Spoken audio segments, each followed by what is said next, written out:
What has shocked us is that the timber that we use is to be burned, yet most of the people are now investing in commercial tree planting and we buy those trees. So government tells people not to export timber. How do you think this will affect them? And also the youth that have been engaging in these skills due to the unemployment, what are they going to do?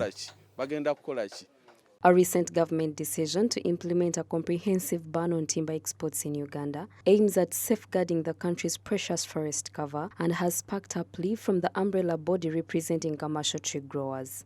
The commercial tree growers have implored the government to consider exempting those who have invested in this business, citing their commitment to sustainable practices and the significant contribution they make to the nation's economy.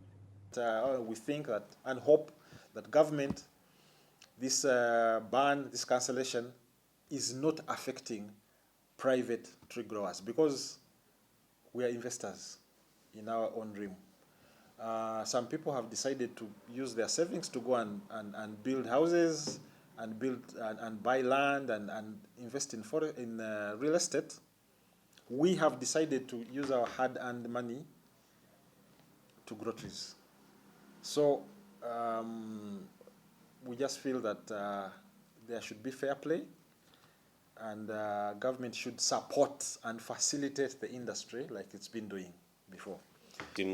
Seem to feel that we are not affected because we are doing our job well, perfectly well, and we meet or exceed the required standards.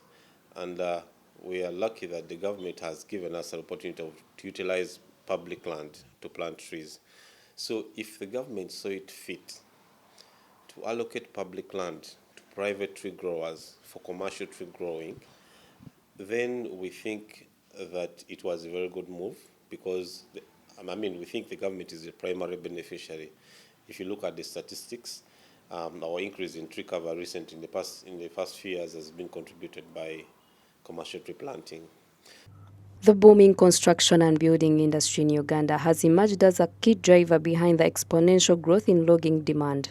As the nation experiences rapid urbanization and infrastructure development, the construction sector's insatiable appetite for timber products has led to a surge in logging activities across the country. It used to be very forested, but because of the increase of forest cover and the demand for expanding settlements and urban centers, it has had an impact on forest cover.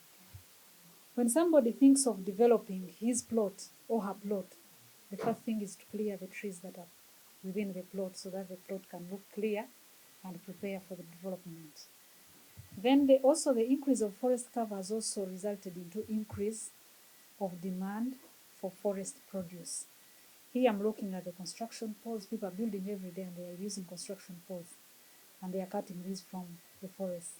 People need timber. In recognition of the significant contributions made by over 7,000 commercial tree growers operating on over 330,000 hectares of land across the country, government is contemplating on reducing export restrictions on timber. As part of a continued effort to sustain and encourage commercial forestry investments, stakeholders are placing emphasis on value addition to unlock the industry's potential. Able to do furniture, we need to be able to do ceiling boards, panels, floor parquets. We need to be doing beams. We need to be doing things like moldings. That's where we need to go, and that's value addition. So as growers, we are bracing ourselves to be able to go into that space. We know that it requires a lot of expertise and money, funds, and logistics and infrastructure. We hope that government joins us as we transition the industry from being a primary processing industry into a secondary processing and value addition industry. The increase in tree cover in Uganda is because people have invested in tree planting on a commercial basis. So we need to see, I think what government needs to do is to see how to further this, how to encourage them to plant more and more and more. And one of the ways of encouraging them is to ensure that they have a good market so that they can get good value, good dividends, so that they can harvest and replant. And one of the ways is tapping into the export market. According to National Development Plan 3, government through National Forestry Authority is set to achieve a target of 15% forest cover by 2025 and a 24% for Uganda Vision 2040 of the total land cover, and this can be achieved through implementation of various initiatives to safeguard and expand the country's forest cover. This includes the establishment of protected areas, such as national parks and forest reserves, to ensure the preservation of critical forest ecosystems. A progress of increasing from 2015 to 2019, we are seeing an increase from 9% to 13% of the total land cover in Uganda being under forest cover. It's because we've used several approaches as a country or as NFA to engage the private sector in tree planting. One, as for conservation. Secondly, for commercial purposes.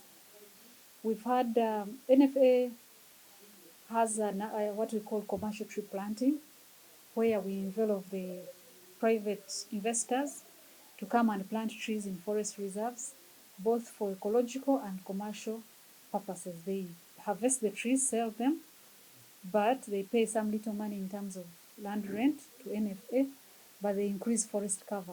And most times we allocate them areas. By encouraging value addition and ensuring responsible practices, policymakers aim to harness the full potential of commercial forestry investments while safeguarding the long-term sustainability of the country's forests. Naomi Mutumba, Smart24 TV, Business Today.